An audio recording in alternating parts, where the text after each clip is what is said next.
Las concentraciones se desarrollaron en distintos puntos del territorio nacional y generaron algunas afectaciones en la movilidad. En Bogotá, las principales concentraciones se registraron en Usme, en las Américas, en la localidad de Kennedy y en Corferias, desde donde algunas personas se movilizaron hacia la calle 26. Las aglomeraciones generaron bloqueos viales y obligaron al cierre temporal de varias estaciones de Transmilenio. Sin embargo, en el Portal de las Américas se presentaron disturbios. Y en el puente de la Marichuela, donde según la Secretaría de Gobierno de Bogotá se registraron afectaciones a 2 buses del SITP y a un establecimiento comercial del sector. Situaciones similares fueron reportadas en otras ciudades del país. En Cali se presentaron actos vandálicos en contra del patrimonio de los caleños.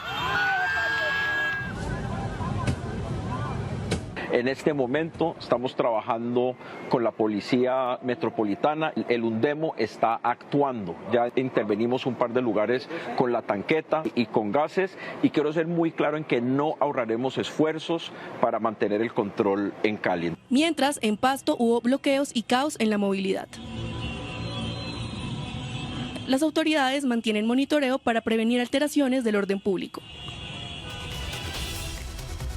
Ese hace el otro espectro del rechazo, una situación sumamente preocupante. El desborde de violencia es lo que se trataba de evitar en todo momento. El mismo candidato Cepeda ha hecho un llamado a sus simpatizantes a que puedan expresarse si están disconformes, pero que no lleguen a esos actos de violencia. Lamentablemente, como vuelvo a repetir, no lo ayudan mucho en las declaraciones incendiarias del mismo presidente Gustavo Petro. De hecho, el mismo Cepeda ha señalado que él va a reconocer los resultados. O sea, si es que después del escrutinio se ratifica, como es evidente, aparentemente es lo que va a ocurrir, que ha perdido las elecciones, él dice que las va a aceptar y más bien plantea una reunión con De la Espriella. Claro, puede ser un poco difícil que eso pase después de todo lo que se dijeron. Hay que recordar que Cepeda lo acusó de ser un abogado de terroristas, de estar financiando o de estar apoyando grupos guerrilleros, etcétera. Los dos se acusaron mutuamente, pero finalmente uno podría interpretar que es parte de la elite política y que finalmente ambos tienen que trabajar por el beneficio del país, que eso sería lo ideal.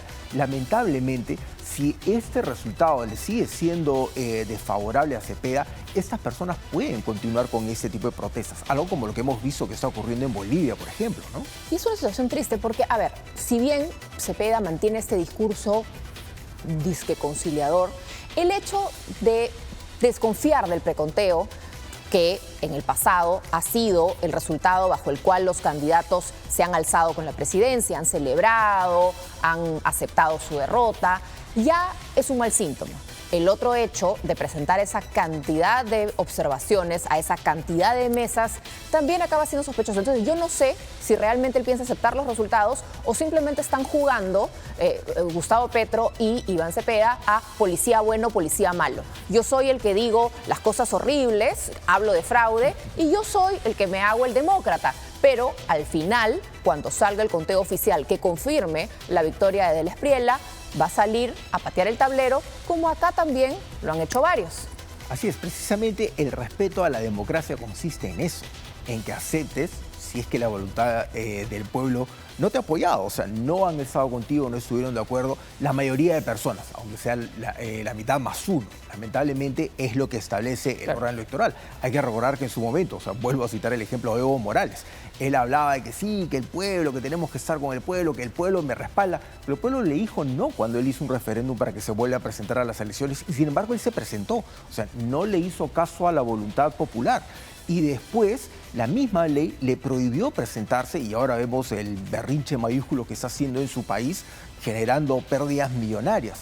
En este caso, en el caso de Colombia, ya vemos que hay protestas, algunos hechos aislados de violencia lamentable en Cali y claro, la gran preocupación, como tú bien señalas, ¿qué pasa si esto se empieza a prolongar?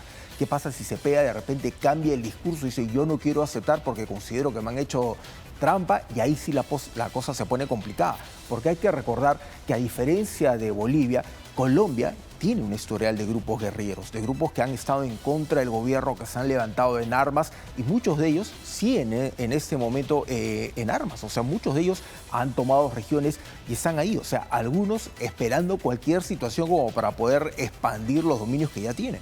Y cuando la democracia no te favorece, no puedes salir a gritar fraude. La democracia no es buena en la medida que tú ganes, y si no ganas, entonces es porque algo tiene que haber salido mal.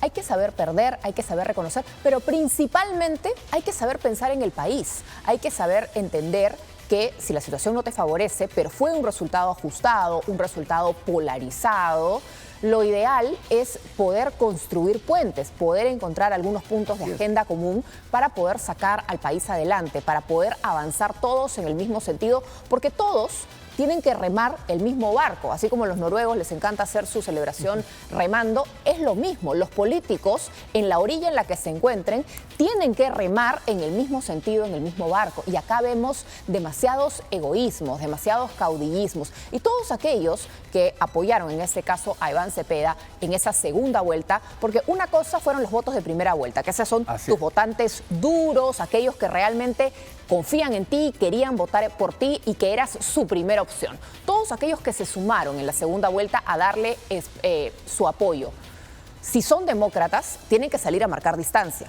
Porque cuando empiezas a hablar de fraude, cuando empiezas a hablar de cosas raras, si tú realmente eres un demócrata, tienes que desmarcarte, tienes que decir, aquí trazo la línea. No se trata que si comparte tu ideología, entonces, bueno, es que tiene razón, pero cuando no comparte tu ideología, entonces sí. Esa flexibilidad moral que lamentablemente muestra también la clase política nos hace bastante daño. Así es, y es un panorama bastante complejo y repito, esto en un país que está enfrentando varios problemas justamente por líneas ideológicas. Algunas líneas ideológicas que se han torcido por completo y ya se han vuelto líneas delictivas, como esas disidencias que ahora se dedican a hacer escoltas y brazos armados del narcotráfico o a dirigir organizaciones de minería ilegal en Colombia. Un tema bastante complicado y que de hecho ha favorecido la expansión de la delincuencia en toda nuestra región.